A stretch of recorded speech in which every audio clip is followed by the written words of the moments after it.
Hola, hola, hoy voy a compartir con ustedes este libro que se llama Zula de Toni Morrison. Es un libro publicado en 1973 y bueno, Toni Morrison es una escritora estadounidense. Ella tiene varios libros de ficción y artículos, pero este libro fue su segundo libro de ficción. Y bueno, Toni Morrison, además de ser escritora, fue profesora en varias universidades muy prestigiosas de Estados Unidos. También fue editora y en su labor como editora comenzó a publicar libros de escritores negros y los puso a circular, como por ejemplo Angela Davis. Toni Morrison fue la primera mujer negra que ganó un premio Nobel en 1993, entonces bueno, es una persona muy reconocida. Este libro Zula cuenta la historia de dos amigas, que es Nell y Zula, que da título al nombre. Y bueno, empieza desde 1900, bueno, aquí están las dos amigas. El libro tiene dos partes. La primera comienza en 1919 y la segunda parte comienza en 1937. Y el primer capítulo, como la introducción, vemos a una voz en tercera persona narrando un poco el espacio y cómo funcionan estos personajes que viven en ese espacio donde viven personas negras, ¿no? Entonces, claro, como el libro comienza en 1919, que justo después de la Segunda Guerra Mundial, va a narrar mucho, bueno, todas las precariedades y además la segregación racial existente en Estados Unidos, ¿no? Y como eso es muy evidente en varios capítulos, sobre todo en uno en donde Nell viaja con su madre porque su abuela está enferma. Y bueno, van en el tren y el tren está dividido entre la parte de negros y la parte de blancos. En las estaciones no hay baños para personas negras, entonces ellos tienen que hacer sus necesidades en el monte y bueno, cosas de ese estilo. Y bueno, la historia de estas mujeres está Zula, que es una mujer que es bastante diferente, que ha hecho toda una vida diferente de Nell, que se quedó en su lugar y bueno, hizo esta vida más de lo que se espera de las mujeres, ¿no? Que se case, que tengan hijos, que sean amas de casa. En cambio, Zula, ella se va de la ciudad, estudia, vive en muchas ciudades, pero luego regresa. Entonces, claro, el texto es lineal porque va a contar desde 1919 hasta 1965, cuando una de las personajes de las amigas muere, que es Zula muere. Y bueno, eso va a contar desde su infancia y las relaciones que ellas tenían, tanto con sus madres como con sus abuelos, ¿no? Y mientras Nell, por ejemplo, tenía una educación bastante conservadora, ella iba a la iglesia, su casa era increíblemente ordenada, limpia, la casa de Zula era más desorganizada y su madre tenía una concepción de la sexualidad bastante libre, ¿no? Y su abuela también es un súper personaje. Entonces, como que esa visión de la educación va a dar después rienda al desenvolvimiento de estos dos personajes. La relación con las madres es muy interesante. Hay una parte en que la madre de Zula, que es Hannah, le pregunta a Eva, que es la abuela de Zula, que si la quería. Y la abuela de Zula, que es Eva, como que se molesta y bueno, pregunta que cómo, qué pregunta es esa si ella está viva, porque obviamente ella nunca dice que la quiere, ¿no? Y Hannah pregunta, sí, o sea, nos alimentaste, nos cuidaste, pero realmente nos querías. Entonces, ese cuestionamiento del amor, ¿no? Y de cómo son las relaciones afectivas entre las madres y las hijas, pensando en ese contexto, ¿no? Inicios del siglo XX y personas negras en Estados Unidos, ¿no? Cómo era ese tipo de relaciones.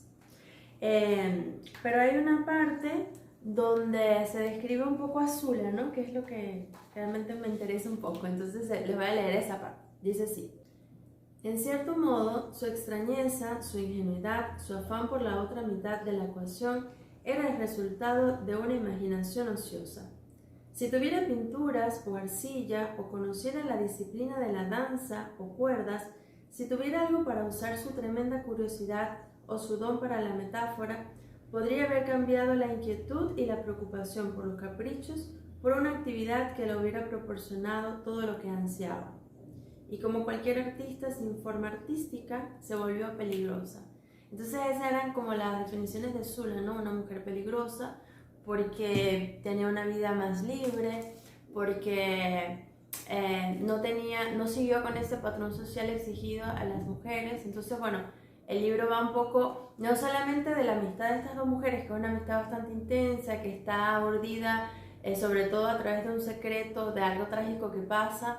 Y bueno, luego cuando Zula regresa, esta amistad se rompe porque hubo un conflicto entre ellas y bueno, no se vuelven a hablar hasta casi cuando Zula ya está enferma. Y bueno, su relación es bastante intensa y como muy pesada, ¿no? Como profunda, pero también marcada por muchas diferencias, ¿no? También habla de las mujeres, ¿no? Y de lo que se pretende que las mujeres hagan y cómo son castigadas estas mujeres que no siguen ese patrón. Y al final hay una imagen que me pareció muy conmovedora, es que Zula muere y bueno, ya no tenían una buena relación y Nell sale y llora mucho, ¿no? Y al final ella dice, nosotras crecimos juntas, nosotras fuimos niñas juntas, ¿no? Entonces como esa relación de haber vivido con esta persona desde la infancia y haber compartido su vida, ¿no? Haber hecho ese camino biográfico junto con otra persona, pues la hace como muy especial. Y bueno, parece que pese a lo que pase, como que esa memoria afectiva va a estar muy presente en su vida. Y bueno, eso era lo que les quería compartir hoy. Hola amigos de la cátedra, en esta oportunidad y con este maravilloso paisaje vengo a compartir con ustedes mi primera lectura de este año. Hace poco vi una peli y a través de esa película descubrí un texto de literatura infantil, se llama La telaraña de Carlota. Es un libro que fue publicado en 1952 y su autor es E.B. White. Por lo menos así son las siglas con las cuales aparece firmado el texto. Y es un libro muy muy hermoso, me gustó mucho porque bueno, toca temas muy puntuales como la amistad y cómo también esta nos salva de los momentos más terribles, incluso de la muerte. Está basada en la historia de la vida de un cerdito que bueno, desde su nacimiento estaba marcado por la tragedia y de cómo Fer, que es una niña, digamos que es el primer personaje que salva a este pequeño cerdito, lo lleva a una granja y allí pues se hace amigo de otros animales. Bueno, de verdad que es una historia maravillosa, muy encantadora, la recomiendo para niños entre 5 y 10 años, me parece súper estupendo en caso de que alguien lo quiera trabajar en aula de clases, sobre todo en estas edades. Y bueno, quiero compartir con ustedes un pequeño fragmento del texto que me parece maravilloso. Cabe destacar que, bueno, antes de leerlo debo aclarar que, bueno, Carlota es el nombre de una araña y digamos que si bien no es el personaje principal, es uno de los personajes que más importancia tiene dentro de este libro, aparte de Wilbur, que es el protagonista. Oh Carlota, dijo, y pensar que cuando te conocí creí que eras cruel y sanguinaria. Cuando se recobró de su emoción, habló de nuevo. ¿Por qué hiciste todo esto por mí?, preguntó. No me lo merezco.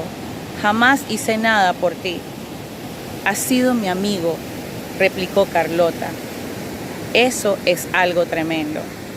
Yo tejí mis telarañas para ti porque me gustabas. Al fin y al cabo, ¿qué es la vida? En cualquier caso, nacemos, vivimos un tiempo y luego morimos. La vida de una araña no puede dejar de ser una insignificancia, con todas sus trampas y comiendo moscas. Al ayudarte quizás trataba de elevar mi vida un tanto. El cielo sabe que cualquiera puede hacer lo mismo con su existencia. Bueno, este fragmento me pareció de verdad de las partes más hermosas del libro, y es una conversación que tiene Carlota con Wilbur, que es el cerdito protagonista. Y bueno, quienes me conocen por acá ya saben la fascinación que tengo con la literatura infantil, y de verdad que este descubrimiento me hizo el día, y si no el año completo. De verdad es un texto que súper recomiendo. Y bueno, me despido por esta vez, y bueno, espero que tengamos la oportunidad de vernos pronto. Chao. Hola, ¿cómo están? Bueno, hoy les traigo este libro que se llama O Corpo e o Caleidoscópio, de Thais Albuquerque, que es una escritora brasileña nacida en la ciudad de Recife, del estado de Pernambuco, aquí en Brasil, claro. Y bueno, este es un libro muy interesante en muchos sentidos. Una de las características que tiene es que es casi imposible de ubicar genéricamente. Es un libro transgenérico, híbrido, como sea que se llame la gaveta donde lo podemos meter, porque es un tipo de novela autobiográfica, pero también está escrita como en formato de diario, un poco, porque tampoco tiene fechas. Sabes que los diarios tienen como fechas, 20 de agosto, y en fin, no tiene eso, pero la escritura más o menos es en ese sentido, ¿no? Son trechos medio cortos por páginas que le da ese formato como de diario, ¿no? La otra cosa interesante es que este libro funciona como la contracara de la escritura académica, porque, infiriéndose que el libro es autobiográfico, es el resultado de una investigación doctoral, pero es el resultado literario, es decir, no académico, sino en un lenguaje muchísimo más literario y por lo tanto mucho más libre y creativo, ¿no? Entonces es como la contracara de la escritura académica, y es como la forma de la autora, creo, de sobrellevar el tema que ella escogió para su tesis doctoral y hacer que él desemboque en otras áreas donde el lenguaje pueda atajarlo de una mejor manera, ¿no? Y ustedes dicen, bueno, pero ¿por qué?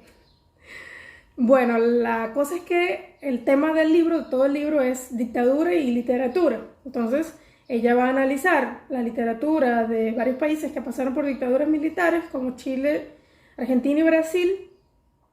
Y en ese análisis, el personaje va a viajar a estos países, entonces se encuentra con una serie de monumentos de la memoria, centros de preservación de la memoria, y se encuentra con testimonios muy difíciles, como por ejemplo los niños secuestrados en Argentina y todo lo que derivó de eso.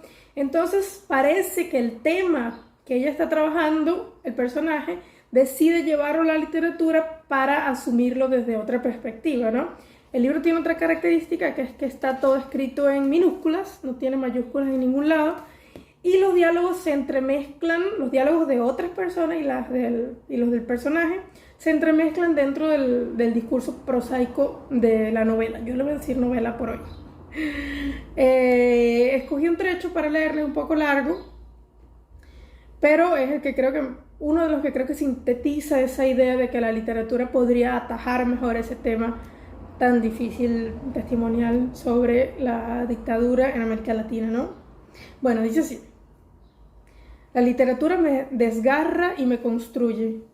Cómo se aparece inconmensurable en la posibilidad de hacernos entrar en mundos y conocer lo más típicamente humano a través de un libro, de un poema escuchado sin pretensiones en medio de la calle, de la historia espontáneamente creada por su madre para arrullar a sus hijos. Oral o escrito, el verbo me constituye. Fue la literatura que genuinamente me presentó la dictadura. Inmediatamente después de la maestría me deparo con obras de Chile, Argentina, Nicaragua, República Dominicana, diferentes contextos de una realidad latinoamericana compartida. Escritores rumiaban los recuerdos del autoritarismo, construyendo nuevas memorias. Solo después llega a Brasil. De la época de la escuela recuerdo un debate sobre la dictadura de Vargas. Sin embargo, no viene nada absolutamente a la cabeza sobre el régimen militar en las clases de historia. Tengo un oscuro recuerdo de mi abuelo llamando revolución al golpe de 1964. Necesité unos 24 años de educación institucional para realmente conocer las memorias y la historia reciente de mi país, de Latinoamérica, a partir de las obras literarias. Me sumergí en la historia y en los diferentes trabajos de memoria. La literatura me abrió los caminos y trazó la ruta. La sigo teniendo como una brújula.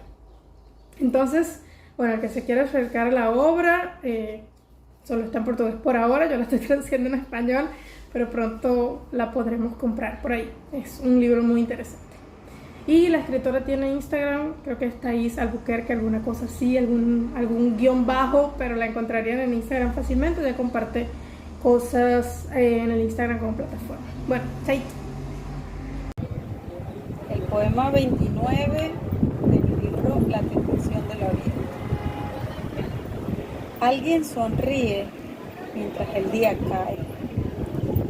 La luz abre a un espacio de hastío. Lo que vive se desplaza titubeante por los bordes.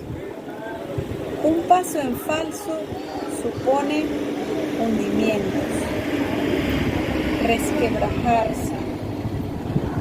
El movimiento es una tentación o un equívoco. Preguntas mientras la quietud se invoca como un mantra. Entre el adentro y el afuera, las palabras son una telaraña para filtrar los pesares.